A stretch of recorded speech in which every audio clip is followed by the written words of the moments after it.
ரோமருக்கு 14ஆம் அதிகாரம் 12வது வசனம் எல்லோரும் சேர்ந்து வாசிக்கலாம். ஆதலால் நம்மில் ஒவ்வொருவனும் தன்னை குறித்து தேவனுக்கு கணக்கு ஒப்புவிப்பார். தேவன் தாமே இந்த வார்த்தையை ஆசீர்வதித்து நம் அனைவரோடு கூட பேசுவாராக. ஆதலால் நம்மில் ஒவ்வொருவரும் தன்னை குறித்து தேவனுக்கு கணக்கு ஒப்புவிக்கணும். நம்முடைய செயல்கள், நம்முடைய காரியங்கள், இந்த உலகத்தில் நமக்கு ஜீவனை கொடுத்து, சுகத்தை கொடுத்து, பலத்தை கொடுத்து ஆண்டவர் வைத்திருக்கிறார். எல்லாவற்றையும் குறித்து கணக்கு ஒப்புவிக்கணும். பாருங்க, முந்தைய நாட்கள்லாம் கவர்மெண்ட்ல வேலைக்கு சேர்ந்தாக்கா யாருக்குமே கணக்கு ஒப்புவிக்க தேவையில்லை. ஆனால் நீங்கள் ஒரு ப்ரைவேட் கம்பெனிக்கு போனீங்கன்னாக்கா you should be responsible man. You should give accounts to your higher officers. நீ இன்னைக்கு என்ன செய்த, அது இப்போது டீம் ஒர்க்கெலாம் இருக்கு இல்லையா, நிறையா டீம் ஒர்க்கு, டீம் மேனேஜரு இவங்களாம் இருக்காங்க. ஹைராக்கி இருக்குது. ஹைராக்கினாக்கா படிநிலைகள் இருக்கிறது. So one has to give account of himself to the higher authority. தன்னை குறித்து மற்றவர்களுக்கு அவங்க கணக்கு ஒப்புவித்து கொண்டே இருக்கணும். உன் கணக்கு வழக்கெல்லாம் சரியா இல்லை, நீ வேலை செய்யறதுனா என்ன செய்வாங்க? They will give you 1 month time.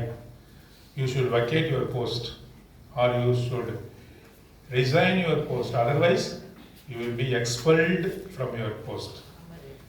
நீங்கள் வேலை செய்யலை, உங்களால் ப்ரொடக்டிவிட்டி, உங்களால் லாபம் இல்லை என்று சொல்லி அந்த நிறுவனம் முடிவு செய்வோமானால் நீங்களாகவே ரிசைன் பண்ணி போய்விடுவது உங்களுக்கு நல்லது. இல்லைன்னா என்ன பண்ணுவாங்க?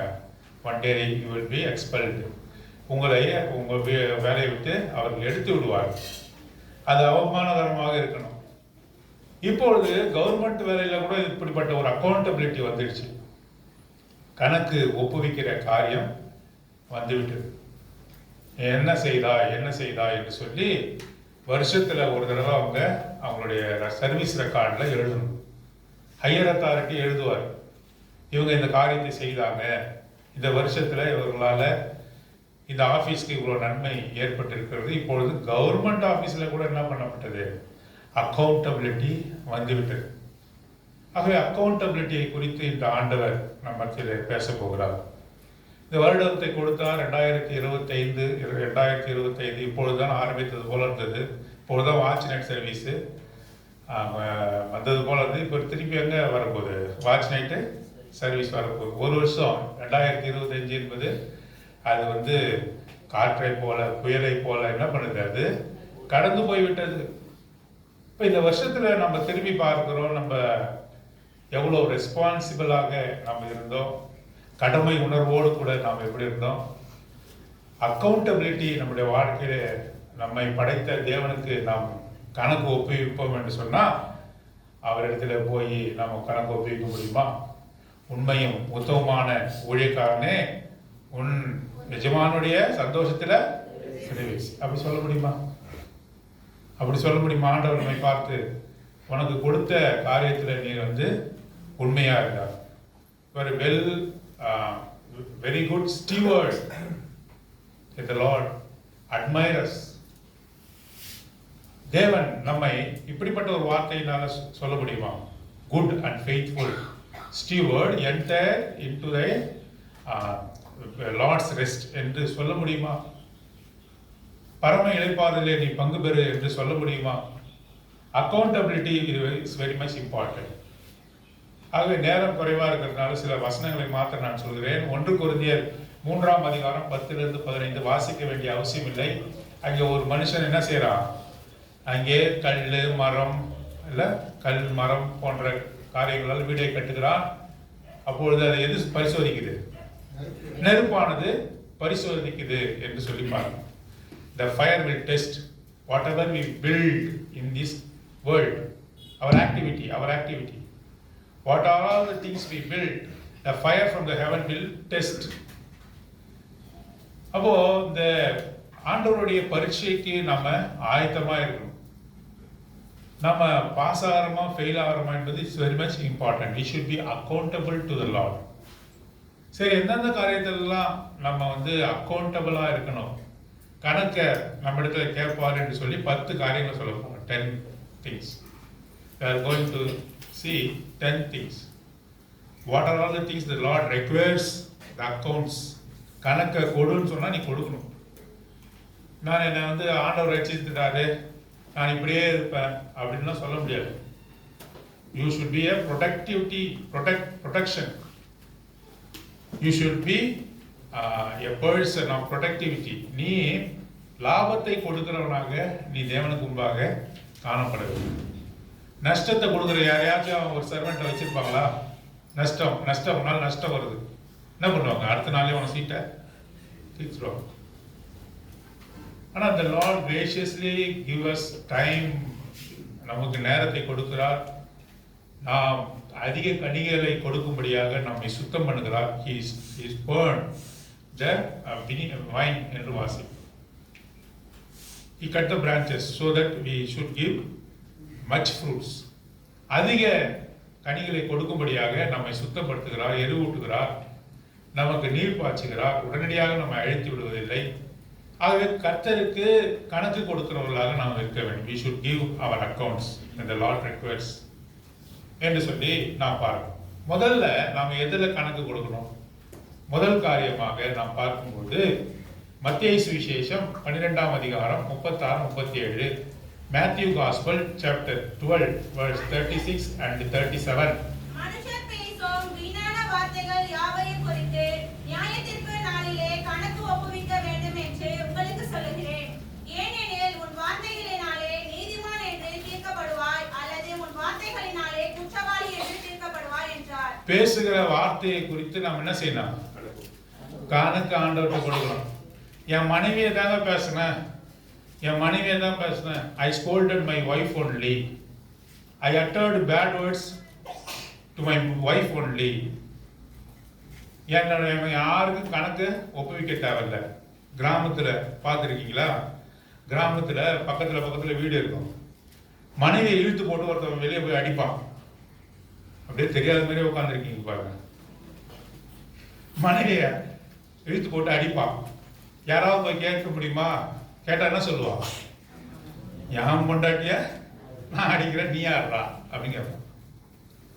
என் பொண்டாட்டிய நான் அடிப்பேன், நீ யாருடா? என் பொண்டாட்டிய திட்டுவேன், நீ யாருடா? இதெல்லாம் கணக்கு கிடையாது. உன்னுடைய பிள்ளைகளை நீ திட்டினாலும் சரிதான், உன் மனைவியை திட்டினாலும் சரிதான், மனைவி கணவனை திட்டினாலும் சரிதான், நீ யாருக்கிட்ட கணக்கு கொடுக்கணும்? மூடனே என்று நாம் யாராவது பார்த்து சொன்னா நம்ம எங்க போகணும்? கரெக்டா ஏறினார். நம்ம யூஸ் பண்ற லீஸ்டான வேர்டு, கடைசி கட்ட வேர்டு எடுத்துமா? முட்டாளே, மூடனே என்றுதான் திட்டுறான். இதுதான் கடைசி கட்ட வார்த்தை. இப்படியா திட்டுறான்? முட்டாளே. அந்த ஹீட்டட் ஆர்கியூமெண்ட். நீங்க ரொம்ப உணர்ச்சி வசப்பட்டு இருக்கும்போது முட்டாளே நான் சொல்றீங்க, ஐயோ கேட்கவே முடியாத வார்த்தையெல்லாம் நம்மளுடைய வாயிலிருந்து புறப்பட்டு வருகிறது. ஆண்டவர் சொல்றாரு, முட்டாளே மூடனே என்று சொன்னாவே நீ யார் எதுக்கு பாக்குற? எரி நரகத்துக்கு பார். ஆகவே ஒவ்வொருவனும் தான் சொல்லுகிற நான் தன்னுடைய வாயிலிருந்து வருகிற வார்த்தையை குறித்து ஆண்டவரத்துல கணக்கு ஒப்பிக்கும். நல்ல மரமானது கெட்ட கனிகளை கொடுக்காது, கெட்ட மரமானது நல்ல கனிகளை கொடுக்காது. நல்ல மரம் நல்ல கனிகளை கொடுக்கும், கெட்ட மரம் கெட்ட கனிகளை. எத்தனை விதமான காரியம், இதை சாதாரணமா சொல்லிட்டு போயிடலாம்.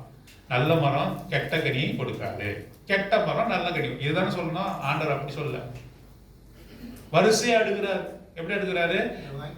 நல்ல மரம் கெட்ட கனியை கொடுக்காது, கெட்ட மரம் நல்ல கனியை கொடுக்காது, நல்ல மரம் நல்ல கனியை கொடுக்கும், கெட்ட மரம் கெட்ட கனியை கொடுக்கும். அழுத்தி ஆணித்தரமாக அவர் ஒரு காரியத்தை சொல்வதற்காக இப்படி சொல்லுகிறார். ஆகவே நல்ல மரமாக இருக்கக்கூடிய நாம நல்ல வார்த்தைகளை பேசக்கூடியவர்களா இருக்கணும். எவ்வளவுதான் உங்களை சோதனைக்குள்ளாக கொண்டு சென்றாலும் கூட உங்கள் வாயில இருந்து என்ன வரக்கூடாது? கெட்ட வார்த்தை. சத்தமா சொல்லுங்க, எல்லாரும் வாயிலும் கெட்ட வார்த்தை வருது நினைக்கிறேன். கெட்ட வார்த்தை வரக்கூடாதுன்னு ஆண்டவரோட சன்னிதானத்துல நீங்க சொல்லியிருக்கீங்க. வீட்டுக்கு போய் இதை தான் பண்ணக்கூடாது, மாற்றக்கூடாது. உன்னுடைய வாயிலிருந்து கெட்ட வார்த்தை வரவே கூடாது. உன்னை தூண்டினாலும் கூட, whether a person induce you to speak, உன்னை யாராவது நீ பேசும்படியாக தூண்டும். முதல்ல அவங்க தாங்க தூண்டினாங்க. ஆதாம் சொல்றான், இந்த கனியை யார் கொடுத்தது? ஏவாள் தான் கொடுத்தான். அப்படியாப்பா ஆதாம், உனக்கு ஒன்றும் தெரியாது, நீ போப்பா பரலோகத்துக்கு அப்படின்னு சொன்னாரா? இல்ல. ஏதேன் தோட்டத்தை விட்டு அவரை துரத்தி விட்டார் என்று சொல்லி பார்க்கிறோம். யாரு என்ன சொன்னாலும், உன்னை எவ்வளவு அவர் தூண்டினாலும் கூட உன்னுடைய வாயிலிருந்து என்ன வரக்கூடாது? அமைதியா இருக்கணும். எவ்வளவு பரியாசத்தை ஆண்டவர் சகித்தார் சிலுவைக்கு முன்பாக. கெத்செமனே தோட்டத்திலே மாத்திரமல்ல, அவரை கொண்டு சென்ற எல்லா இடங்களிலும் நியாயத்தீர்ப்புக்கு முன்பாக எவ்வளவாக அவரை பேசினார்கள். உடலாலே அவரை வருத்தத்துக்குள்ளானது மாத்திரமல்ல, அவரை அடித்தார்கள், காரி துப்பினார்கள், கசேடிகளை கொடுத்தார்கள். அது மாத்திரமல்ல, அவரை பரியாசம் பண்ணினார்கள் என்று போடப்பட்டிருக்கு. தேவாதி தேவனை பரியாசம் பண்ண முடியுமா? Can anyone slander or mock God? யாராவது தேவனை வந்து பரியாசம் பண்ண முடியுமா? பரியாசத்தை அவர் அனுமதித்தார் என்று சொல்லி பாருங்க.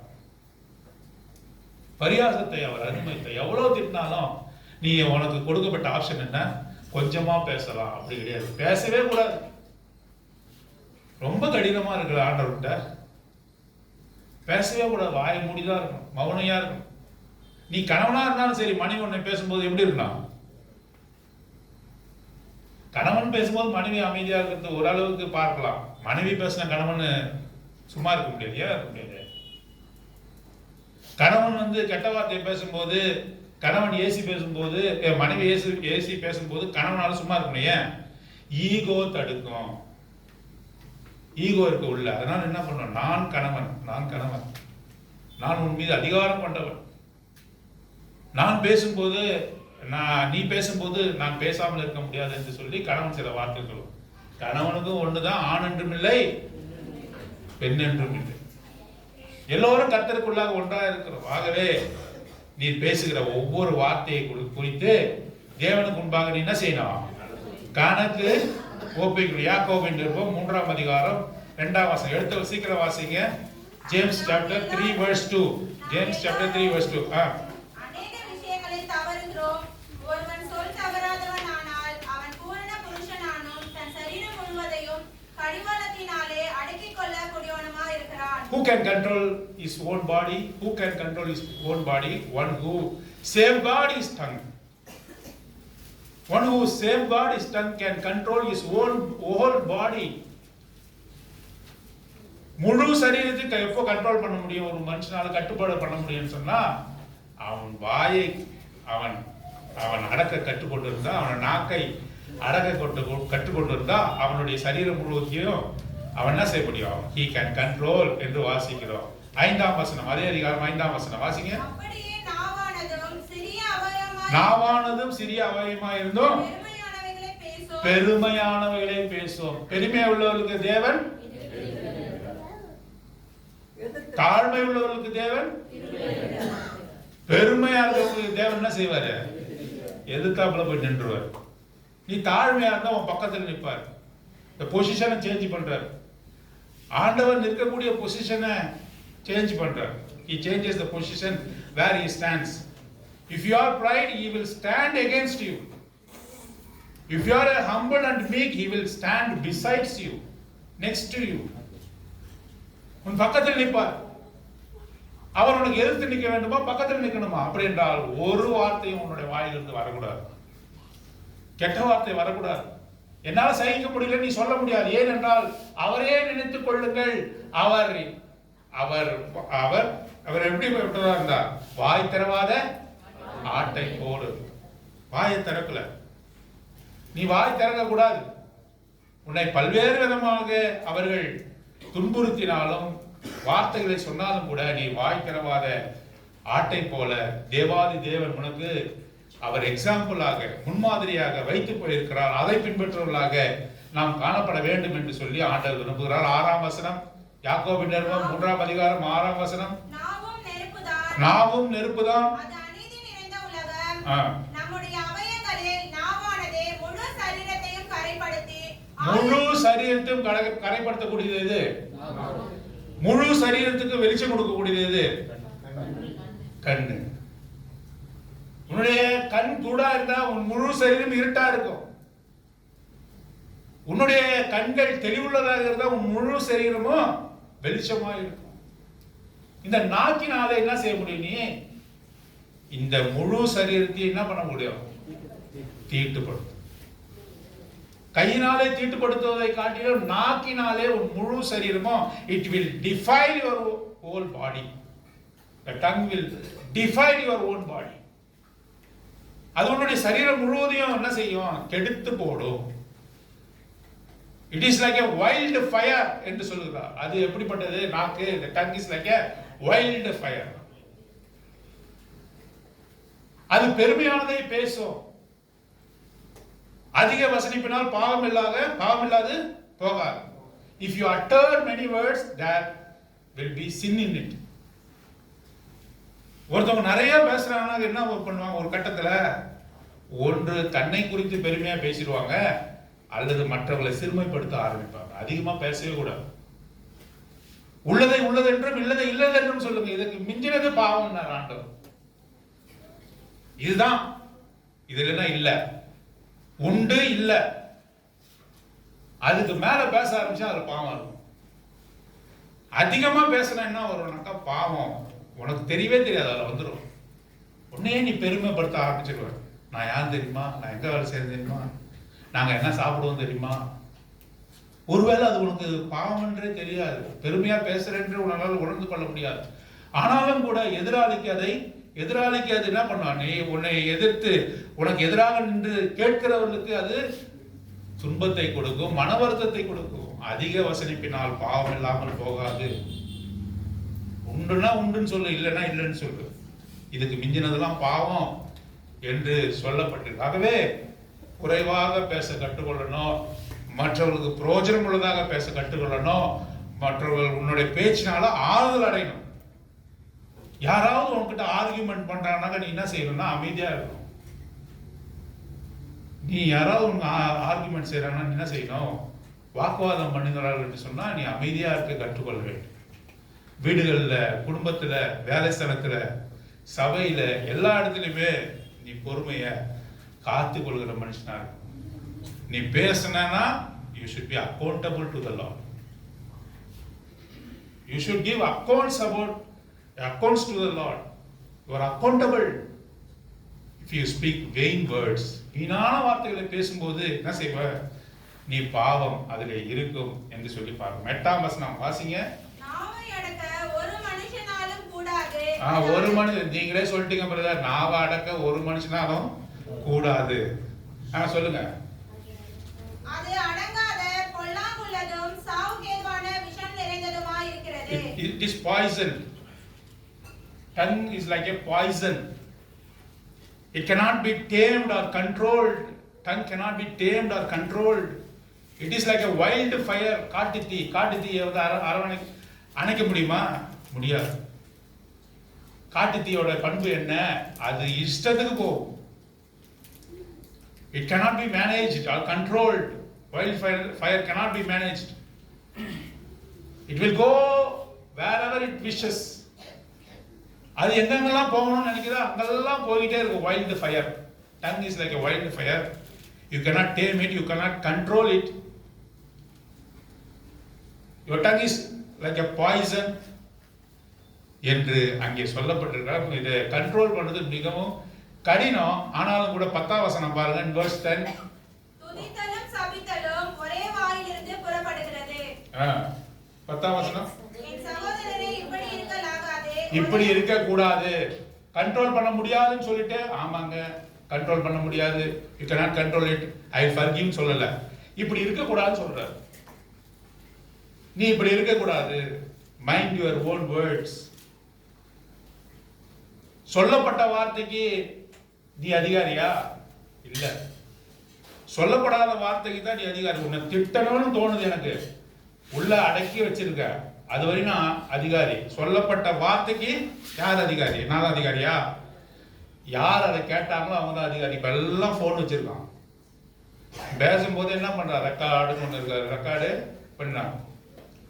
நான் இந்த வார்த்தையை சொல்லலன்னு நீ மறுத்து பேசவே முடியாது. உடனே என்ன பண்றா? போன்ல ஆன் பண்ணி அழகா காட்டுறா நீ என்ன பேசுன, நீ என்ன திட்டினன்னு. எல்லாமே போன்ல ரெக்கார்ட் பண்ணிக்கிறாங்க.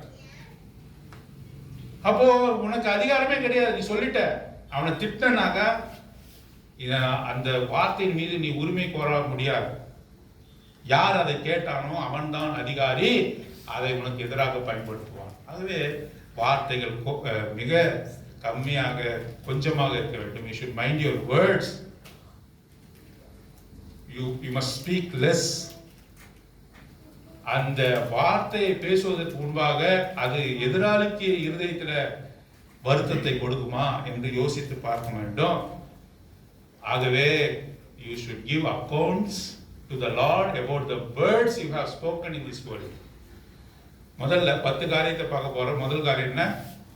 You should give account to the Lord about the word you have spoken in this world என்று சொல்லி பார்க்கிறோம். இரண்டாவதாக எக்லீசியாசிஸ் பிரசங்கியின் புத்தகம் 12ஆம் அதிகாரம் 14ஆம் வசனம், chapter 12 verse 14. எட்டல் வாசிங்க.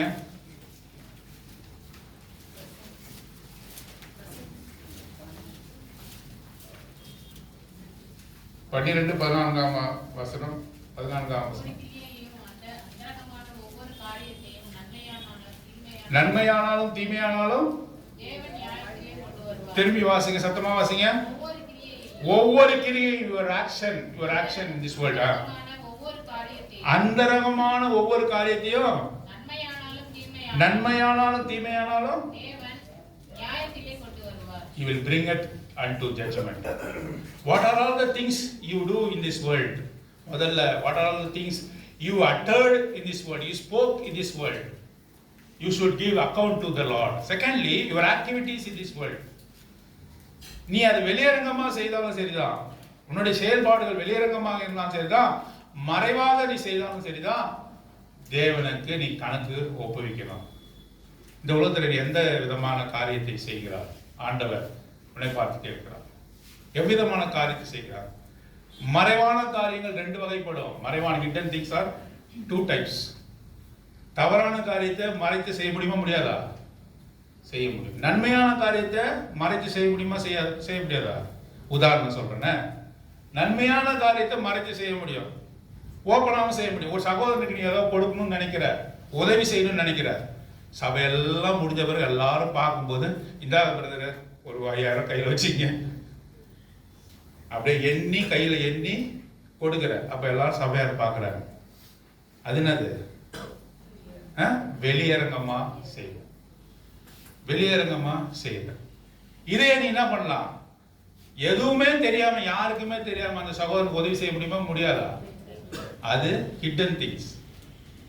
You did something good, that is hidden. மறைவா செய்யற.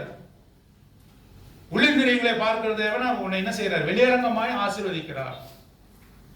நீ வெளிப்படையா கொடுத்தனாக்கா உன்னுடைய பலனை இங்கே அடைந்து தீர்ந்தாயிற்று என்று சொல்கிறார். You receive the good things here itself. ஓப்பனா நீ மற்றவங்க உதவி செய்யறனாக்கா எல்லாரும் பார்த்து என்ன சொல்லுவாங்க? அந்த பிரதர் எப்பவுமே உதவி செய்யறாங்க. என்னதுங்க?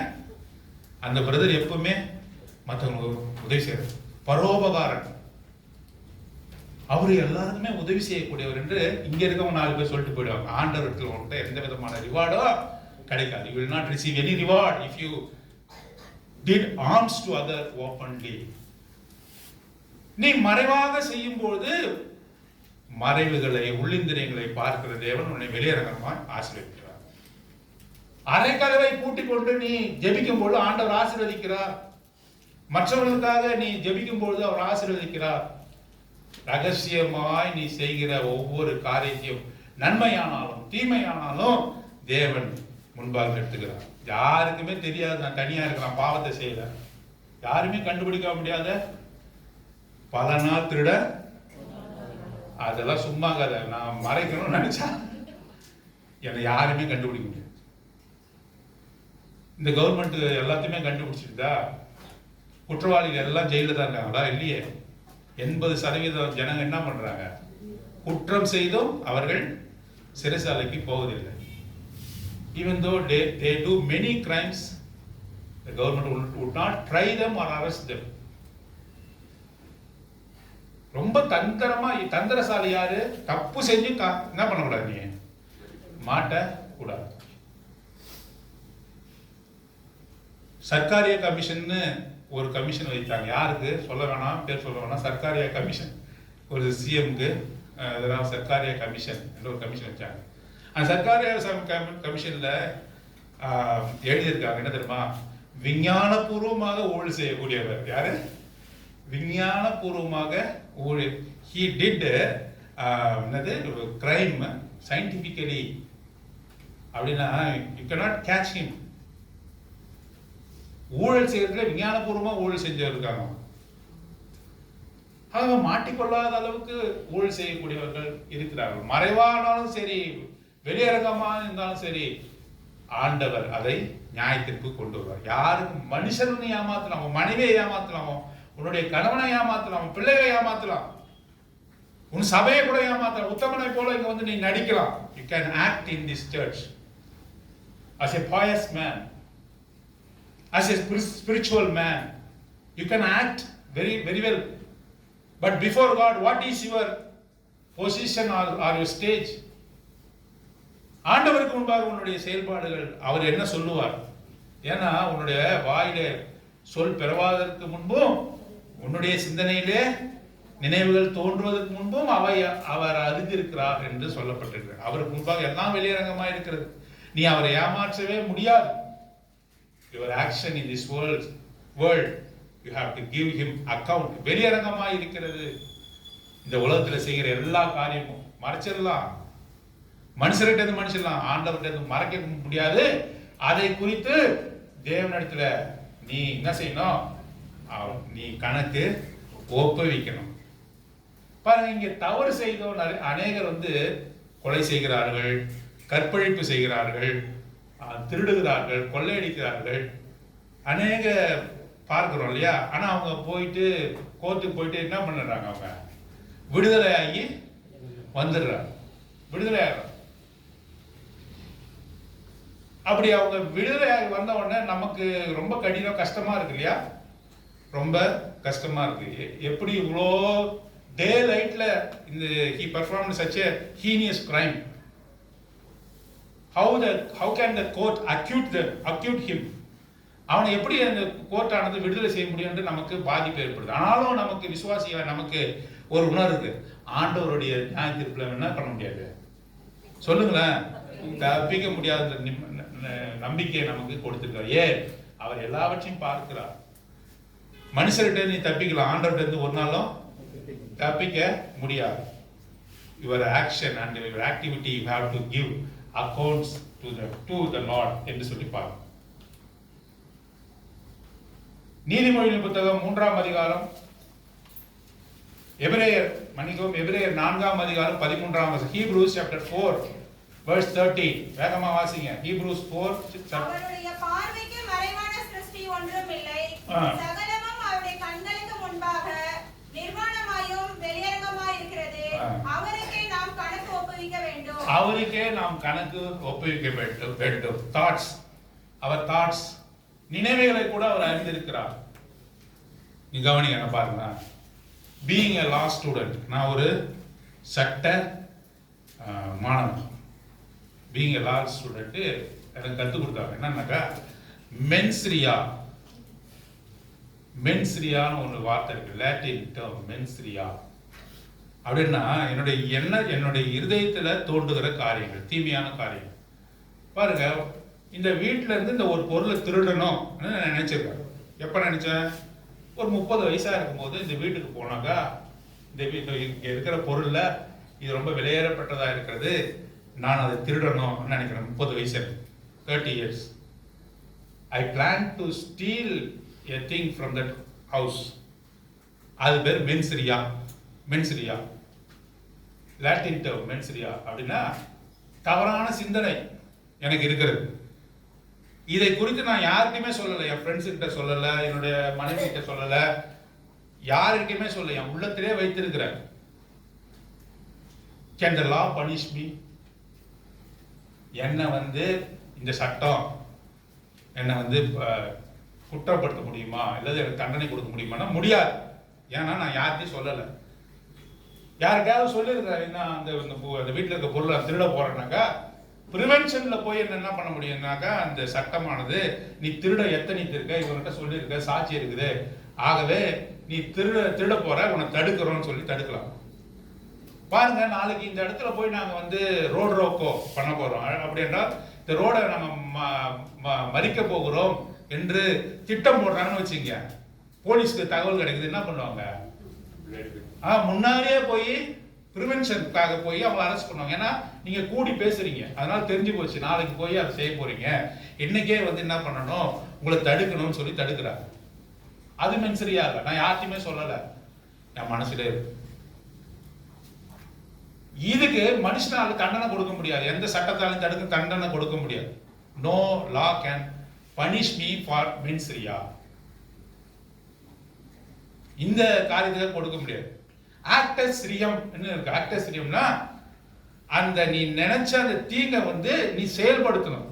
திருட போகணும், அல்லது திருடிட்டு வரணும், இல்லை திருடும் போது அந்த சம்பவம் நடக்கணும். நடக்கும் போது தான் என்ன செய்யலாம், சட்டமானது எனக்கு கைது செய்ய முடியும். நீ திருடன, அதனால கைது செய்யறோம், நீ செய்ய முடியும். நான் மனசுலேயே வச்சிருந்தா எதுவுமே செய்ய முடியாது. ஆண்டவர் என்ன தெரியுமா, எபவ் தி லா, சட்டங்களுக்கு மேலான. உன்னுடைய மனசுல நீ நினைச்சாவே என்னது ஆண்டவர் சொல்றாரு, மனசுல தானே நினைச்சப்பா நீ பரவாயில்ல அப்படின்னு இந்த உலகம் சொல்லும், ஆனா அவர் சொல்ல மாட்டார். Even if you are corrupt in your mind, God can punish you. அவருடைய சட்டப்பிரமாணம் யாரு எப்படி இருக்குனாக்கா உன்னதமா இருக்கிறது. ஒரு ஸ்திரீயை நீ இச்சையோடு பார்த்தா என்ன அர்த்தம்? பாவம் செய்ய, விபச்சாரம் செய்யாச்சு. இச்சையோடு பார்த்தாவே என்னது, அந்த பெண்ணோடு கூட நீ விபச்சாரம் செய்ய பார்த்தான், மென்சரியா தான், ஒண்ணுமே இல்லை, செய்யல. ஆனாலும் கூட ஆண்டவர் அதுக்கு கணக்கு கேட்கிறவரா இருக்கிறார். அவருடைய சட்டத்திட்டங்கள் எவ்வளவு உயரமானதும் உன்னதமானதுமாக அங்கே காணப்படுகிறது என்று சொல்லிப்பார். ஆகவே சிந்தனையை அவர் சோதித்தறிகிற தேவை. சிந்தனையில கூட நீ என்ன செய்யணும், பரிசுத்தமா இருக்கணும். உன் சிந்தனையை கூட என்ன பண்ணணும், ஆண்டவருக்கு முன்பாக கணக்கு ஒப்புவிக்கிறார். இங்க எல்லாம் praise lord praise lord praise lord சிஸ்டர்னு சொல்லிக் கொள்கிறோம் ஒருவரோடு. நீங்க ஐக்கியமா இருக்கணும் என்று நான் நங்கூரத்துல ஒரு நங்கூரமாக சொல்றார், ஃபெல்லோஷிப் என்று சொல்லுகிறார். ஆனா நம்ம எல்லாரோடும் கூட ஃபெல்லோஷிப்பா இருக்கிறோமா? கை கொடுக்கும் போது என்ன பண்றோம், ஒரு சாசராப்புக்காக கை கொடுக்குறோம். சில பேர் நமக்கு அவங்க ரொம்ப பிடிக்காது, அதெல்லாம் கூட ஆண்டவர் பார்த்து கொண்டே இருக்கிறார். நீ உளப்பூர்வமா செய்யறியா, இல்ல நீ வந்து என்னது லிப் சர்வீஸ் உதட்டளவில் நீ வந்து சொல்றியா, இதெல்லாம் கூட ஆண்டவர் பார்க்கிறார். ஆகவே உன் இல்ல உள்ளந்திரியங்களை ஆராய்ந்து அறிகிற தேவன், உன்னுடைய எண்ணங்களை ஆராய்ந்து அறிகிற தேவன். நீ எண்ணங்களிலே பரிசுத்தமானதாக இருக்க வேண்டும் என்று விரும்புகிறார். You should give accounts to the Lord about your thoughts, about your decisions என்று சொல்லி பாரு. ரோமருக்கு எழுதின நிருபம் 1ஆம் அதிகாரம் 21வது வசனம். Romans chapter 1 verse 21. வேகமா வாசிங்க. அவர்கள் தேவனை அறிந்தும் அவரை தேவன் என்று மகிமைப்படுத்தாமலும் ஸ்தோத்திரியாமலும் இருந்து தங்கள் சிந்தனைகளினாலே வீணரானார்கள். சிந்தனையிலே வீணரானார்கள். சிந்தனையிலே வீணராக முடியும். சிந்தனை தாட்ஸ்ல, சிந்தனையில வீணரானார்கள். செயல்பாடுகளால கிடையாது. சிந்தனையே உனக்கு வந்து தவறான சிந்தனை இருக்கும் என்று சொன்னால் நீ வீணான மனுஷன் என்று சொல்லப்படுவாய் என்று சொல்லி பார்க்கிறோம். நீதிமொழிகள் புத்தகம் 3ஆம் அதிகாரம் 5ஆம் வசனம் 6ஆம் வசனம். நீதிமொழிகள் 3:5ஆம் வசனம் 6. Proverbs chapter 3 verse 5 and 6. உன் சுய புத்தியின் மேல் சாயாமல் உன் முழு இருதயத்தோடும் கர்த்தரில் நம்பிக்கையாய் இருந்து உன் வழிகள் எல்லாம் அவரை நினைத்துக்கொள், அப்பொழுது அவர் உன் பாதைகளை செவைப்படுத்துவார். சுய புத்தி மேல சாயாத, நான் சுயமா செய்வேன் என்று சொல்லாதே. சுய புத்தி மேல் சாயாதே. ஆண்டவருடைய வழிக்கு உன்னை ஒப்புக்கொடு. நீ உன்னுடைய சுய புத்தியை சார்ந்தா என்று சொன்னால் நீ அதை குறித்து ஆண்டவரிடத்துல கணக்கு ஒப்புவிக்கமாக காணப்பட வேண்டும் என்று சொல்கிறார்.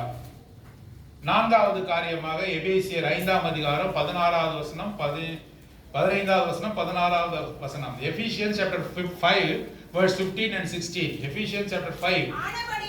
ஆனபடினாலே நீங்கள் ஞானமற்றவர்களைப் போல நடவாமல் ஞானமுள்ளவர்களைப் போல கவனமாய் நடந்து கொள்ள பார்த்து நாட்கள் பொல்லாதவைகளானதால் காலத்தை பிரயோஜனப்படுத்திக் கொள்ளுங்கள். Redeem your time. நாட்கள் பொல்லாதவைகளாக இருக்கிறது. இந்த உலகத்தை பார்க்கிறீர்கள், அது பொல்லாததாக காணப்படுகிறது. You have to redeem your time. இந்த நேரத்தை ஆண்டவர் நமக்கு கொடுத்திருக்கிறார். நேரங்களையும் காலங்களையும் உனக்கு கொடுத்திருக்கிறார். நேரம் ரொம்ப ரொம்ப முக்கியம், காலங்கள் ரொம்ப ரொம்ப முக்கியம். காலத்தே பயிர் செய் என்று சொல்லி தமிழ்ல ஒரு ப்ராவர்ப் இருக்கு இல்லையா? காலம் கடந்து பயிர் செய்தாக்க விளைச்சலை காண முடியுமா? முடியாது. காலத்தே பயிர் செய். எந்தெந்த வயசுல நாம் எப்படி இருக்க வேண்டும் என்று சொல்லி முடிவு செய்து ஆண்டவருக்கு திட்டத்தை ஒப்பு கொடுத்து அதுல இருக்கணும். பாருங்க, 25, 35 வயதுல 45 வயதுல தான் ஆண்டவருக்கு என்ன செய்ய முடியும்? ஊழியர்களை செய்ய முடியும். ஆண்டவருக்கு ஒப்பு கொடுத்து அவருடைய பணிகளை செய்ய முடியும். ரிட்டையர் ஆகி வர 60 வயசுக்கு மேல என்னால ஆக்டிவா செய்ய முடியுமா? வாஞ்சி இருக்கிறது. ஆனாலும் இந்த உடல் ஒத்துழைக்குமோ ஒத்துழைக்காதா? நல்லா வேலை செய்யக்கூடிய நாட்களில் உனக்கு உன் வேலையை நீ பார்த்துட்டு வயசான போன காலத்துல உன்னால ஒன்றுமே செய்ய முடியாத காலத்துல ஆண்டவருக்கு ஊழியம் செய்வாருன்னு சொல்ல முடியுமா? சொல்ல முடியாது, சொல்ல முடியாது. ஆகவே ரெடீமிங் த டைம் என்று சொல்லுகிறார். காலத்தை பிரயோஜனப்படுத்து. காலத்தை போக்கி கொண்டு இருக்காத, சோம்பேறியா இருக்காதே. as a foolish people, மதியற்றவர்களை போல நீ இருக்காதே. காலத்தை ஆதாயப்படுது. இந்த காலம், இந்த நேரமானது, இந்த வாலிப நாளானது, வாலிப பிராயம், உன்னுடைய பிரயாணத்துல நீ என்ன செய்ய வேண்டும்? ஆண்டவருக்கு என்று நீ ஊழியர்களை செய்ய வேண்டும், நன்மைகளை செய்ய வேண்டும். ஓட வேண்டிய வயசுல ஓடணும்,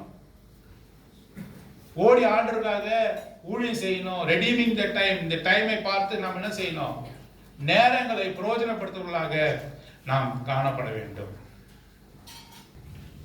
ஒரு இங்கிலீஷ் கவிஞர் என்ன தெரியுமா சொன்னாரு? மனுஷனுடைய வாழ்க்கையை 7ஆக பிரிக்கலாம்னு சொன்னார். 7ஆக பிரிக்கலாம்னு சொன்னார். என்ன தெரியுமா? முதல்ல ஸ்பில்ஸ், SPILLS அப்படின்னா ஸ்பில்ஸ்னாக்கா, குழந்தைகிட்ட எதை கொடுத்தாலும் அழகா வாங்கி குடிக்குமா? எங்க பிள்ளைங்கிட்ட இப்போ கூட சொல்றேன், காப்பியை கொடுத்துட்டு என்ன சொல்றேன்னாக்கா, பார்த்து குடிமான்னு சொல்றேன். கீழே ஊத்துறா யார் துடைக்கலாம்? பிள்ளைங்கள துடைக்கா? நான் தான் துடைக்கணும். அதனால குழந்தைகள் என்ன ஸ்டேஜ்? குழந்தை ஸ்டேஜ் ஸ்பில்ஸ். ஸ்பில்ஸ்னா எதை கொடுத்தாலும் என்ன பண்ணலாம்? கீழே ஊற்றும். அடுத்த கட்டம் என்ன? ட்ரில்ஸ். ட்ரில்ஸ்னா ஸ்கூலுக்கு போனீங்கன்னாக்கா ட்ரில், உட்காரு, ஏந்திரு, கையை தூக்கு. இது ஒரு கட்டம். இது பேர் என்ன? ட்ரில்ஸ்னு அர்த்தம். அதுக்கு அடுத்த வாழ்க்கைக்கு பேரு த்ரில்லிங் வாழ்க்கை, த்ரில்ஸ். வாலிப வாழ்க்கை எப்படி இருக்கும்? த்ரில்லிங்கா இருக்கும். இந்த பைக் எடுத்துட்டு போவாதுனா என்ன பண்ணுவாங்க? பைக்ல போவோம். இந்த லைசன்ஸ் இல்லாம ஓட்டக்கூடாது, லைசன்ஸ் இல்லாம யார் என்ன அரெஸ்ட் பண்றாங்க பார்ப்போம் அப்படின்னு. இந்த பக்கம் போவாது, இந்த கணத்துல குதிக்காதுன்னா குதிச்சு பார்ப்பான். இந்த சாப்பாடு உனக்கு ஒத்துக்காது, சாப்பிடாதனாக்கா அது என்ன பண்ணுவாங்க? அதைத்தான் சாப்பிட்டு பார்ப்பான். அது என்ன மாதிரி வாழ்க்கைனாக்கா த்ரில்லிங்கான வாழ்க்கை, த்ரில்ஸ். எத்தனை சொன்ன சொல்லுங்க பார்ப்போம், சொல்லுங்க. ஸ்பில்லிங், ஸ்பில்ஸ், ட்ரில் எடுக்கிற வாழ்க்கை, அப்புறம் ஸ்டூடெண்ட், அப்புறம் த்ரில்லிங்கான வாழ்க்கை, அதுக்கப்புறம் பில்லு வாழ்க்கை, என் வாழ்க்கை. அந்த இஎம்ஐ கட்டணும், மாசத்துல முதல் நாள் என்ன வருது? அந்த இஎம்ஐ கட்டணும், அந்த பில்லை கட்டணும், கரண்ட் பில்லு கட்டணும், தண்ணி வரி கட்டணும், பில்லு கட்டணும். பில்லு கட்டுற வாழ்க்கை, பில்ஸ். அது பார்த்தீங்கன்னா பில்ஸ். இந்த பில்லு கட்டுற வாழ்க்கையினால எனக்கு வர்றது என்னது? இல்ஸ். இல்ஸ், நோய் வந்துடும். இல்ஸ், நோய் வந்த அடுத்து என்ன வரணும்? பில்ஸ், மாத்திரை. மாத்திரை, பில்ஸ். மாத்திரை சாப்பிட்டு ரொம்ப நாள் உயிர் வந்துட முடியுமா? இல்ல. அதுக்கு சாவதுக்கு முன்னாடி வில்ஸ், வில்லி எழுதி வைக்கணும். யார் யாருக்கு என்ன அப்படின்னு பங்கு பிரிச்சு வைக்கணும். அப்போ ஸ்பில்லிங், ஸ்பில்ஸ், அப்புறம் என்ன வருது? டில்ஸ், அப்புறம் என்ன வருது? த்ரில்லிங்கான வாழ்க்கை, அப்புறம் பில்ஸா? பில்ஸ், அப்புறம் பில்லுனால எனக்கு என்ன வருது? இல்லு வருது. அப்புறம் அது என்ன சாப்பிட்றா? மாத்திரை சாப்பிட்றா. அப்புறம் வில்லு எழுதுற வேண்டிதான். சோ மனுஷனுடைய வாழ்க்கை எப்படியா இருக்குது? ஆகவே நேரத்தை என்ன செய்யணும்? நம்ம பிரயோஜனம். ஓடும் போதே ஓடணும். ஆண்டவருக்காக உழைக்கும் போதே நம்ம உழைத்து என்ன செய்யணும்? ஆண்டவருக்கு பெரிய காரியங்களை செய்யணும். நோய்பட்டு நோவாக நாம் மாறின பிறகு பேசும்போதே பேசணும். தாளந்துகளை உனக்கு கொடுத்திருக்க பயன்படுத்தும் போதே நம்ம பயன்படுத்தணும். வேலை செய்யும் போதே நம்ம வேலை செய்யணும். கையின் பிரயாசத்தை உண்மையாகவே நம்ம சாப்பிடணும். ஆகவே ரெடீமிங் யுவர் டைம் என்று அவர் சொல்லுகிறார். அப்படிப்பட்டவர்களாக காணப்பட தேவன் நமக்கு உதவி செய்வாராக. அதுக்கப்புறம் நம்ம எல்லோருக்கும் அவர் என்ன கொடுத்திருக்கிறாரு? வரங்களை கொடுத்திருக்கிறார். Gifts. You should give account to the Lord about our gifts. உனக்கு கொடுத்திருக்கிற வரங்களுக்காக நாம் என்ன செய்யணும்? கர்த்தரிடத்துல கணக்க ஒப்புவிக்கிறவர்களாக நாம் காணப்பட வேண்டும் என்று சொல்லி நம்ம வாசிக்கிறோம். யாக்கோபு 1ஆம் அதிகாரம் 17வது வசனம். யாக்கோபு 1ஆம் அதிகாரம் 17வது வசனம். James chapter 1 verse 17. நன்மையான எந்த ஈவும் பூரணமான எந்த வரமும் பரத்திலிருந்து உண்டாகி ஜோதிகளின் பிதாவினிடத்திலிருந்து இறங்கி வருகிறது. அவரிடத்தில் யாதொரு மாறுதலும் யாதொரு வேற்றுமையின் நிழலும் இல்லை. அப்போ நம்ம ஆண்டவரை ஏற்றுக்கொண்ட பிள்ளைகளாக இருக்கிறோம். நம்ம ஒவ்வொருவருக்கும் ஆண்டவர் என்ன கொடுத்திருக்காரு? தாளந்துகளை கொடுத்திருக்கிறார். ஒருவனுக்கு 5 தாளந்தை கொடுத்தாரு, ஒருத்தவனுக்கு 2 தாளந்தை கொடுத்தாரு, ஒருத்தருக்கு 1 தாளந்தை கொடுத்தாரு. அப்புறம் 4வது about your time. The Lord has given ample amount of time, plenteous time. What you did with the time. அந்த நேரத்தை வைத்து நீ என்ன செய்தாய்? உன்னுடைய வாழ்க்கையில நீ என்ன செய்தாய் என்று கணக்கு கேட்பார். அதை குறித்து நீ என்ன பண்ணணும்? கணக்கு ஒப்புவிக்கணும். 5வது காரியம், 5thly தாளம், உனக்கு கொடுக்கப்பட்ட தாளம். அடுத்த காரியம் ரோமருக்கு 12ஆம் அதிகாரம், Romans chapter 12 verse 18 and 19. சீக்கிரம் முடிச்சிடலாம். Romans chapter 12 verse உங்களால் ஆன மட்டும் எல்லா மனுஷரோடும் சமாதானமாயிருங்கள். சமாதானமாயிருங்கள். பிரியமானவர்களே, பழிவாங்குதல் எனக்குரியதே, நானே பதில் செய்வேன் என்று கர்த்தர் சொல்லுகிறார் என்று எழுதியிருக்கிறபடியால் நீங்கள் பழிவாங்காமல் கோபாக்கினைக்கு இடம் கொடுங்கள். பாருங்க, அவரோடு எப்படி இருக்கணும்? சமாதானம் இல்ல, சமாதானமற்ற நிலைமையில ஒரு விசுவாசி இருக்கவே கூடாது. You should live peacefully. The relationship has to be maintained very well. யாவரோடு என்ன பண்ணணும்? நீங்க சமாதானமா இருக்கணும். உன்னை பாதிச்சவர்களை கூட என்ன செய்யணும்? சமாதானமா இருக்க கற்றுக்கொள்ளணும். உனக்கு துரோகம் செய்தவர்களுக்கு கூட சபையிலே உன்னை எனக்கு பிடிக்காதுப்பா என்று சொன்னா கூட என்ன செய்யணும்? அவங்க கிட்ட போய் சமாதானத்தோடு கூட நீ உன் சகோதரனை நேசிக்கணும். உன் சகோதரனுக்கு உன் மீது குறை உண்டானால் நீ காணிக்கை எடுத்து வந்து போடுன்னு சொன்னாரா? நீ 10 ரூபா போடுற, நீ 1000 ரூபா போட்டனாக்கா உன் சகோதரன் கூட நீ எவ்வளவு வேணா கோபமா இருக்கணும்னு சொன்னாரா? இது the mentality of the heathens. அது mentality of the heathensனாக்கா புறஜாதியினுடைய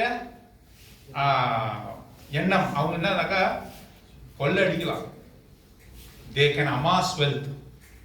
They can amass wealth. Not in a proper way, not in a good way.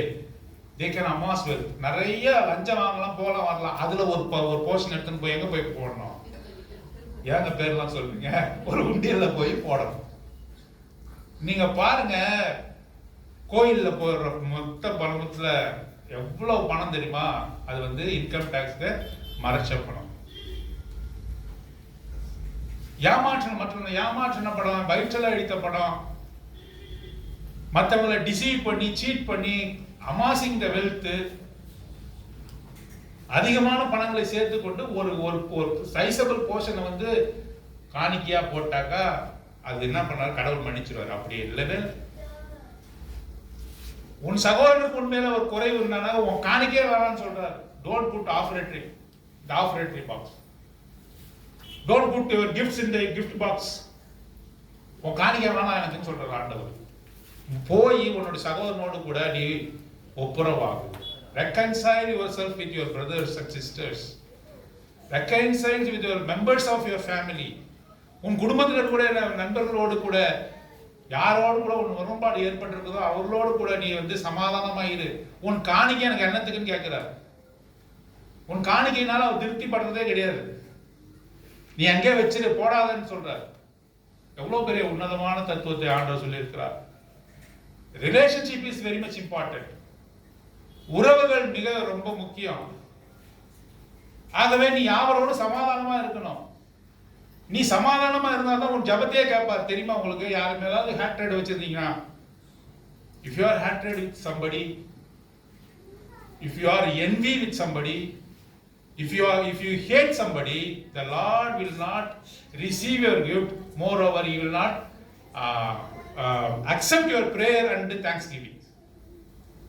உன்னுடைய துதிகள்ல அவர் பிரியப்படவே மாட்டாரு. யாரோட don't be a grudge with anybody. யாரோடு கூட நீ சமாதானமா இருக்கணும். சீக்கிரமா சீர் பொருந்தணும். reconcile yourself quickly. சூரியன் அஸ்தமிக்கு முன்பாக உன்னுடைய கோபம் என்ன செய்யணும்? தனியே கடவுள். கோபமாவே இருக்கக்கூடாது, தனியே கடவுள். ரிலேஷன்ஷிப் அதை குறித்து நீ என்ன பண்ணணும்? கர்த்தர் எடுக்கல கணக்கு ஒப்பு. நீ சபைக்கு ரெகுலரா வரலாம், ஆனா ரிலேஷன்ஷிப் நீ வந்து ஒழுங்கா மெயின்டைன் பண்ணாம வர்றது புண்ணியம் இல்லை. அது மிக மிக முக்கியம். அதை குறித்து தேவனுக்கு நீ என்ன செய்யணும்? கணக்கு ஒப்புவிக்கணும். அடுத்தது 1 கொரிந்தியர் 4 அதிகாரம் 1 வசனம் 2 வசனம். 1 Corinthians chapter 4 verse 1 and 2. இப்படியாக எங்களை கிறிஸ்துவின் ஊழியக்காரர் என்றும் தேவனுடைய ரகசியங்களின் உத்திரக்காரன் என்றும் எண்ணிக்கொள்ள கடவன். மேலும் உத்திரக்காரன் உண்மை உள்ளவன் என்று காணப்படுவது அவனுக்கு அவசியமாகும். The steward must be faithful. உண்மை உள்ளவர்களா இருக்கணும். எங்குமே நீங்க எப்படி இருக்கணும்? உன் சகோதரன் இடத்துல, தேவன் இடத்துல, எல்லா இடத்துலயும் எப்படி இருக்கணும்? உண்மை உள்ளவர்களா இருக்கணும். மாய்மாலம் பண்ணக்கூடாது. Don't be a hypocrite. உண்மையா சொல்லு, உள்ளதை உள்ளது என்று சொல்லு. உண்மை உள்ளவர்களா இருக்கணும். அதை குறித்து நீ கணக்கு ஒப்புவிக்கணும். எப்பொழுதுமே நீ உண்மை உள்ளவனாக நீ காணப்பட வேண்டும் என்று சொல்லி ஆண்டவர் விரும்புகிறார். லூக்கா 14 அதிகாரம் 10 வசனம். கொஞ்சத்திலே உண்மையுள்ளவன் அநேகத்திலும் உண்மையுள்ளவனாய் இருக்கிறான். கொஞ்சத்திலே அநீதியுள்ளவன் அநேகத்திலும் அநீதியுள்ளவனாய் இருக்கிறான். உண்மை உள்ளவனாக இருக்கணும். உன்னுடைய உண்மைத்தன்மை குறித்து ஆண்டவருக்கு நீ கணக்கு ஒப்புவிக்கணும். You are accountable about your faithfulness unto the Lord and faithfulness unto your family, your friends and everybody. எப்படி நீ உண்மையா இருக்கிறாய் என்பதை குறித்து கர்த்தருக்கு கணக்கு ஒப்படைக்கணும். அதே அதிகாரம் 11 வசனம். Luke chapter 16 verse 11 and 12. அநீதியான உலகப் பொருளை பற்றி நீங்கள் உண்மையா இராவிட்டால் யார் உங்களை நம்பி உங்களிடத்தில் மெய்யான பொருளை ஒப்புவிப்பார்கள்? About your money. அநீதியான உலக பொருளை கூட நீங்க என்ன பண்ணணும்? உண்மையா இருக்கணும். About your money. Money is the root of all evil என்று சொல்லி நம்ம வாசிக்கிறோம். பணத்தாசை எல்லா தீமைக்கும், பணம் எல்லா தீமைக்கும் வேறு கிடையாது. அப்படின்னா என் பாக்கெட்ல பணமே இருக்கக்கூடாது. பார்த்த உடனே தூக்கி போட்டுருந்தோம். சாது சுந்தர் சிங் மேலே பணம் கொடுத்தா வாங்க மாட்டேன்னு அங்கு சொல்றாரு. அது மாதிரி பணமே தீமையா இருந்தா பணத்தை நான் தொடக்கூடாது. பணம் தீமை கிடையாது, பணத்தாசை தான் தீமை. டிசைர் ஓவர் மணி. பணத்துல மேல ஒரு ஆசை இருந்ததுன்னா அதுதான் தீமை. பணமே வேணாம்னு சொல்லக்கூடாது. சாப்பிடுறதே தீமை கிடையாது. பெருந்திண்டி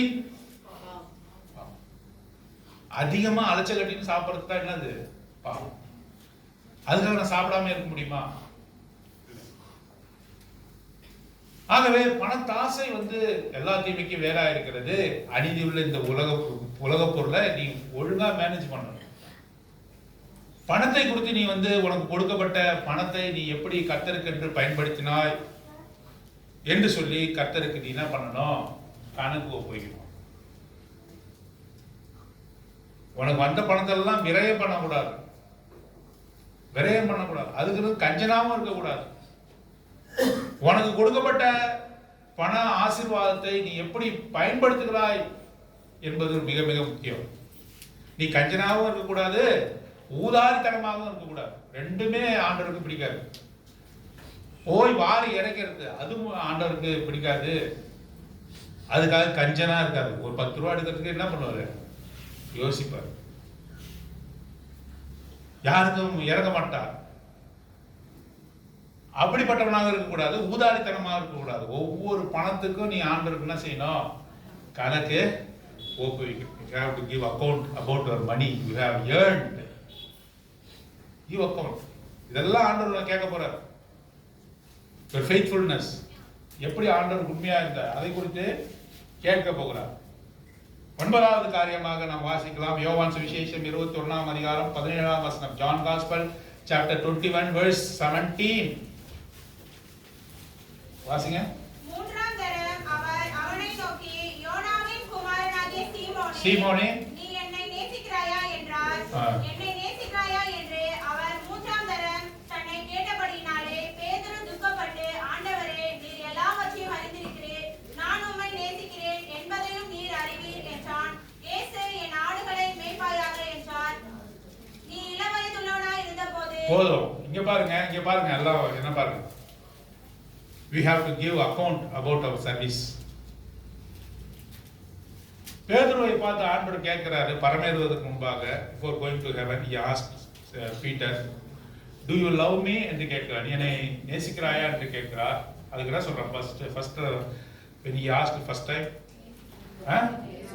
நான் உம்மை நேசிக்கிறேன். இரண்டாவது கேட்கிறாரு, நீ என்னை நேசிக்கிறாயா பேதுருவே என்று கேட்கிறார். அப்ப என்ன சொல்றான்? Peter answered him, I surely love you, O Lord என்று சொல்கிறார். மூன்றாவது தடவை அவனை பார்த்து கேட்கும்போது அவன் என்ன செய்றான்? He grieved himself. அவன் மிகுந்த துக்கப்பட்டான். ஒரே வார்த்தையை 3 தடவை கேட்கிறாரே, நான் நேசிக்கிறேன் என்பது உமக்கு தெரியும். ஆண்டவரை நான் நேசிக்கிறேன் என்று ஆண்டவர் தெரியுமா தெரியாதா? தெரியும்.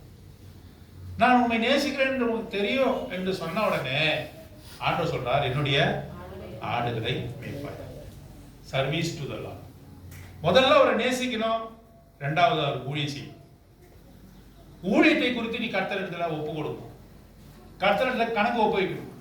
உனக்கு கொடுக்கப்பட்ட மந்தையை குறித்து நீ கர்த்தரிடத்துல ஒப்பு கொடுக்கணும். இப்ப பிலதெல்பியா சபையை குறித்து கர்த்தரிடத்துல கண்டிப்பா நான் வந்து கணக்கு கொடுக்கணும். ஐ அம் அக்கௌண்டபிள். உன்னை நாடி சபையை தேடி வந்த ஆத்மாவுக்கு என்ன செய்தா என்று என்னை ஆண்டவர் கண்டிப்பா கேட்பார். மெய்யாகவே நான் ஆண்டவரை நேசித்து இருந்தேன் என்று சொன்னா எனக்கு இட்ட பணி என்ன? அவருடைய மந்தையை மேய்க்க வேண்டும். அவருடைய மந்தையை மேய்க்க வேண்டும். உக்ரானக்காரனாக இருக்க வேண்டும். திருடனை போல திருடக்கூடாது, மோசம் போகக்கூடாது, ஆடுகளை சிதறடிக்க கூடாது. I should not scatter the lamb's sheep. I must not steal the sheep. அவைகளை நான் பாதுகாக்க வேண்டும். பிரதான மேய்ப்பன் பெரிய மேய்ப்பன் வரும்பொழுது நான் என்ன செய்ய வேண்டும்? ஆண்டவர்ல கணக்கு ஒப்புவிக்க வேண்டும். ஆண்டவரை யாரெல்லாம் உண்மையா நேசிக்கிறார்களோ அவர்களெல்லாம் அவர் தந்த ஆடுகளை மேய்ப்பார்கள். சரியான விதத்தில் மேய்ப்பார்கள். அதை குறித்து பிரதான மேய்ப்பன் பெரிய மேய்ப்பன் great shepherd will be revealed and asked accounts of each and every sheep. ஒவ்வொரு ஆடுகளை குறித்து மேய்ப்பனிடத்திலே கணக்கு கேட்கப்படும். பேதுருவே, நீ என்னை நேசிக்கிறாயா? நான் உம்மை நேசிக்கிறேன் என்று உமக்கு தெரியுமே ஆண்டவரே. அப்படி என்றால் என்ன ஆடுகளை மேய்ப்பாயா? முதல்ல அவர் நேசிக்கிறவங்களால தான் வந்து அவருடைய ஆடுகளை மேய்க்க முடியும். இல்லைன்னா அவங்க என்ன செய்வாங்க? ஆடுகளை திருடுவார்கள். ஆடுகளை சிதறடிக்க அவர்கள் விடுவார்கள். ஆகவே அவர் மெய்யாக நேசிக்கக்கூடிய மேய்ப்பர்கள் தான் அவரை என்ன செய்ய முடியும்? அவருடைய ஆடுகள், மேய்ப்பர்களுடைய ஆடுகள் கிடையாது. இது எனக்குரிய ஆடுகள் நீங்க கிடையாது, நீ அவருடைய ஆடுகள். என்னை நியமித்திருக்கிறார், அவ்வளவுதான். எங்களை நியமித்திருக்கிறார், அவ்வளவுதான். அதை மெய்யாகவே மேய்க்க வேண்டும். அதை குறித்து ஆண்டவர் கணக்கு கேட்பார். என்னிடத்திலே, சபையை நடத்துவர்களிடத்திலே கணக்கை பிரதான மேய்ப்பர் கேட்பார். எந்த விதமாக வேலை செய்தார், எந்த விதமாக உண்மையாக இருந்தார் என்று சொல்லி ஆண்டவருக்கு கணக்கு ஒப்புவிப்பவர்களாக இருக்க வேண்டும். கடைசியாக 10வதாக 1 கொரிந்தியர் 6ஆம் அதிகாரம் 19ஆம் வசனம் 20ஆம் வசனம். 1 Corinthians chapter 6 verse 19 and 20. உங்கள் சரீரமானது நீங்கள் தேவனாலே பெற்றோம் உங்களில் தங்கியும் இருக்கிற பரிசுத்த ஆவியினுடைய ஆலயமாய் இருக்கிறது என்றோ நீங்கள் உங்களுடையவர்கள் அல்ல உங்களுடைய சரீரத்தை குறித்து ஆண்டவர் என்ன பண்ணுவாரு? கணக்கு கேட்கும். வாலிபனே உன் இளைய பிராயத்துல மகிழ்ந்து கறி கூறு, மகிழ்ச்சியா இரு. ஆனால் எல்லாவற்றையும் குறித்து நீ என்ன செய்யணும்? வாலிபத்துல ஒரு மனுஷன், ஒரு பையன் வந்து ஒரு பையனோ பொண்ணோ எப்படி சந்தோஷமா இருப்பாங்க? சரீரத்தை வைத்து கொண்டு தான் சந்தோஷமா இருப்பாங்க. இந்த சரீரத்துல தான் அவங்களுக்கு வளர்ச்சி இருக்கும். சரீரம் தான் பலவிதமான இச்சைகளை கேட்கும். இந்த சரீரத்தை அவர்கள் திருப்தி செய்யும் வண்ணமாக இஷ்டத்துக்கு நடந்துக்குவாங்க. இந்த உலகத்துல வாலிபர்கள் போகும்போது, கர்த்தரை ஏற்றுக்கொண்ட பிள்ளைகள் போகும்போது ரொம்ப டெம்டிங்கா இருக்கு. இந்த காலகட்டத்தில் நான் கேள்விப்படுறேன், ரொம்ப டெம்டிங்கா இருக்கு, ரொம்ப டெம்டிங்கா இருக்கு. ஸ்கூல் படிக்கிற பசங்களே என்ன பண்றாங்க கேட்கவே முடியல. நான் காலேஜ் லெவலில் படித்த போது கூட கேள்விப்படாத செயல்கள்லாம் எங்க இருக்கு? ரொம்ப ஸ்ட்ரிக்டா இருக்கிற ஸ்கூல்ல இப்போது காணப்படுது. எங்க பார்த்தாலும் இந்த மார்பினா, அது கஞ்சா பொருட்கள் எவ்வளவா இருக்கு. அவங்க பெற்றோர் இடத்துல போய் சொன்னாங்க, கொஞ்ச நாள் கஞ்சா அடிப்பாருங்க, அப்புறம் தீண்டிடுவாருன்னு சொல்றாங்க. கொஞ்ச நாள் குடிப்பாருங்க அப்படின்னு சொல்றாங்க. இங்க இருக்கக்கூடிய அரசாங்கமே என்ன செய்யுது? ரேஷன் கார்டு பெறுவதற்கு ரொம்ப கடினம். பாண்டிச்சேரியில ரேஷன் கார்டு போய் கேட்டா தந்துடுறாங்களா? பல இன்ஸ்பெக்ஷன். ரெஸ்டோ பார்க்கு அப்ளிகேஷன் போடுங்க, என்ன பண்றாங்க? உடனே கொடுத்துட்றாங்க ரெஸ்டோ. உனக்கு வீடு சொந்தமா இருந்தாங்க உடனே ரெஸ்டாரண்ட் ஆரம்பிச்சிடும். ரெஸ்டோ பார்ன்றது குடிக்கிறதுக்கு மாத்திரமல்ல, டான்ஸ் ஆடுறது, களியாட்டங்கள், பலவிதமான இச்சைகள் நடக்கக்கூடிய இடமாக அதுக்காக பாண்டிச்சேரி ஒரு ரெஸ்டோ பாருடைய லைசன்ஸ் வாங்குறது மிக மிக ஈஸியா இருக்கு.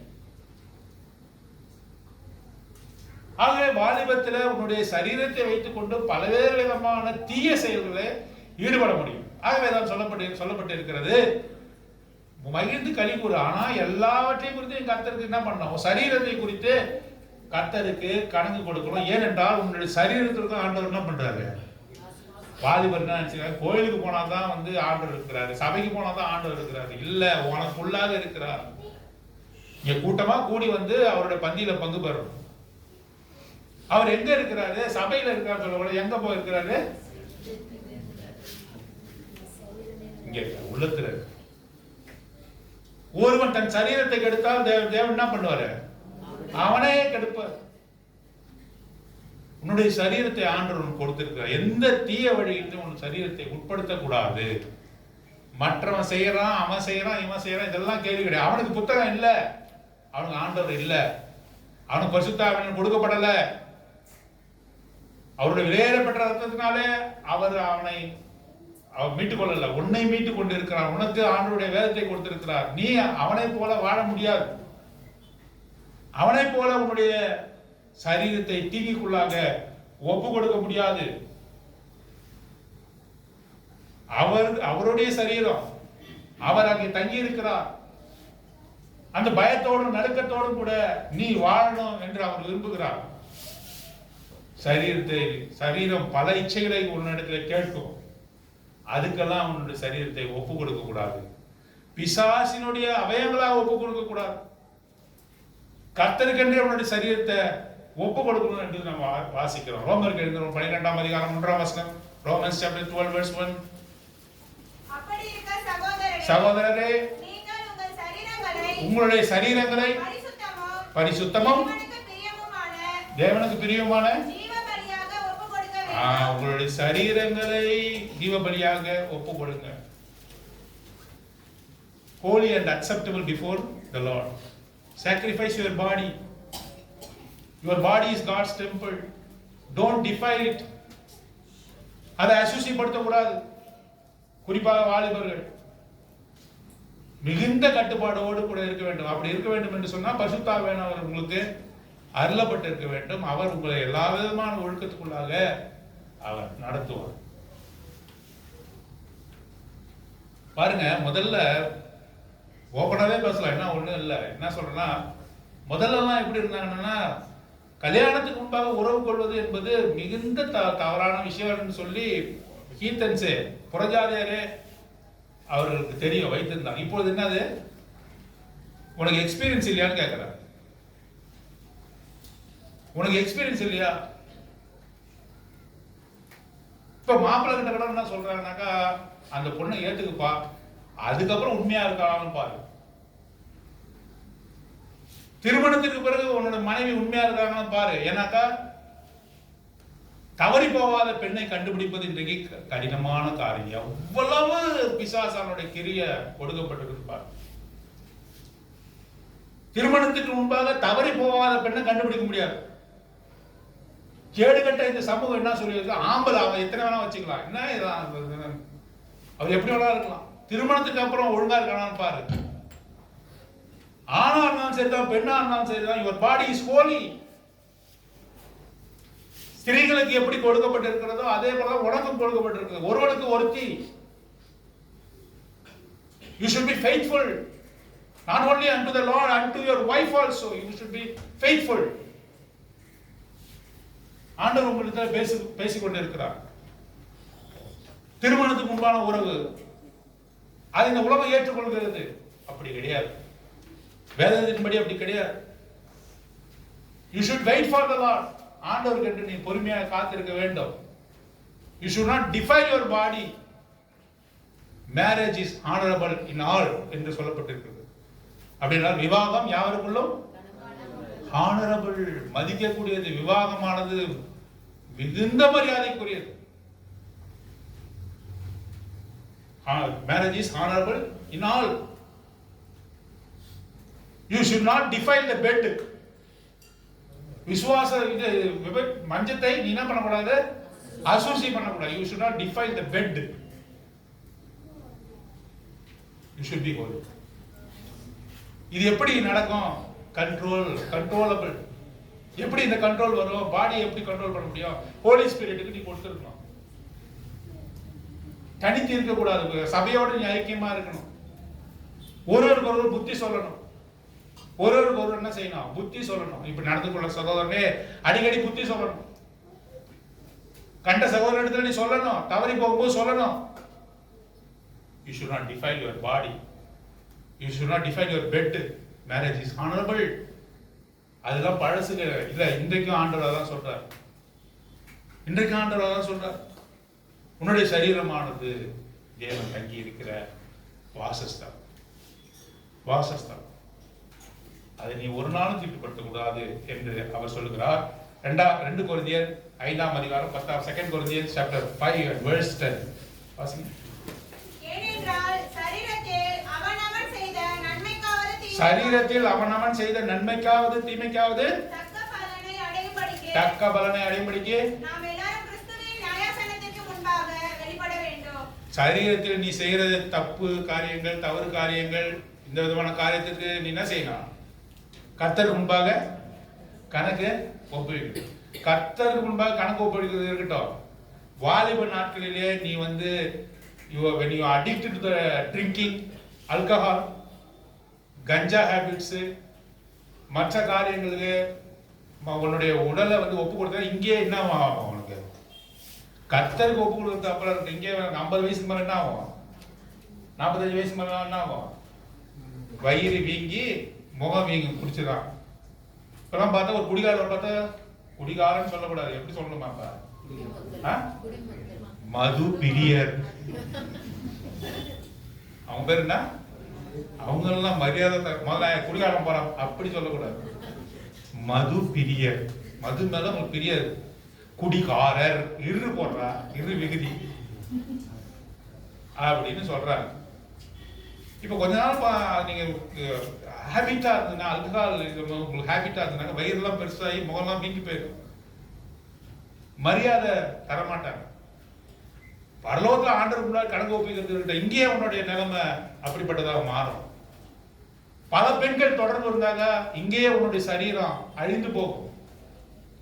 ஒரு குறிப்பிட்ட காலம் வரையும் த்ரில்லிங்கா இருக்கும். அதுக்கப்புறம் என்ன பண்ணும்? எல்லாம் அங்க தொடங்கும். உன்னுடைய சரீரம் ஆண்டவர் கொடுத்த கிஃப்ட். சரியான வழியில இன்பத்தை அனுபவிக்க முடியாது உன் மனைவியை அவனுக்கு கொடுத்திருக்கிறார். எனக்கு எப்பதான் கல்யாணம் பண்ணி வைப்பீங்க? 35 வயசு. நீ உனக்கு கல்யாணம் பண்ண ஆசைன்னா வந்து கேளு. ஓபனா பேசலாம். பிரதர் நீங்க எப்ப எனக்கு கல்யாணம் பண்ணி? 40 வயசுல பிரதர். உனக்கு திருமணம் ஒன்னா, if you sustain your life economically, உன்னுடைய வாழ்க்கையை நீ வந்து நீ பொருளாதார ரீதியில உன்னையும் காப்பாற்றி கொண்டு வருகிறவர்களையும் நீ காப்பாற்ற முடியும்னு சொன்னா you should not wait. You ask us. எனக்கு திருமணம் பண்ணி வைங்க, இது குற்றம் கிடையாது.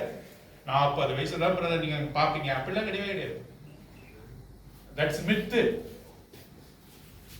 உன்னால சகிக்க முடியாது, யூ cannot கண்ட்ரோல் பண்ண முடியாதுன்னாக்கா யூ கம் அண்ட் ஆஸ்க்.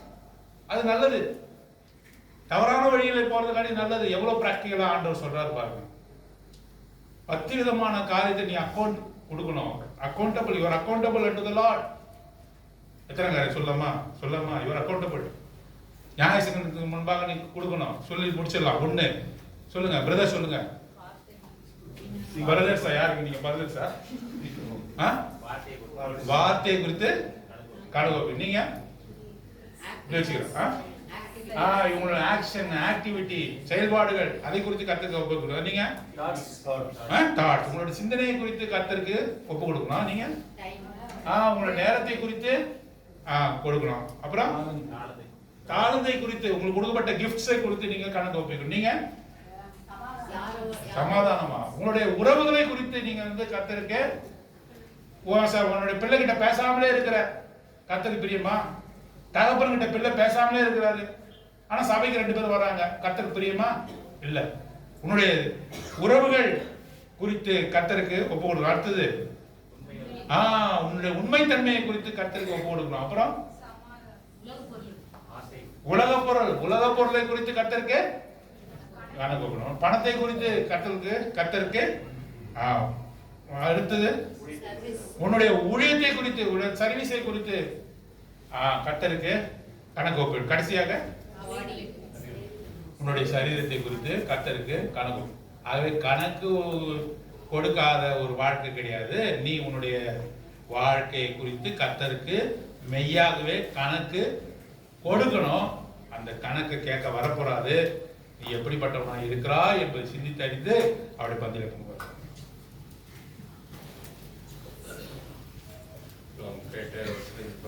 நம்ம பாத்திரங்களாக இந்த பந்தியில பங்கு பண்ணலாம். ஜெபம் பண்ணுவோம்.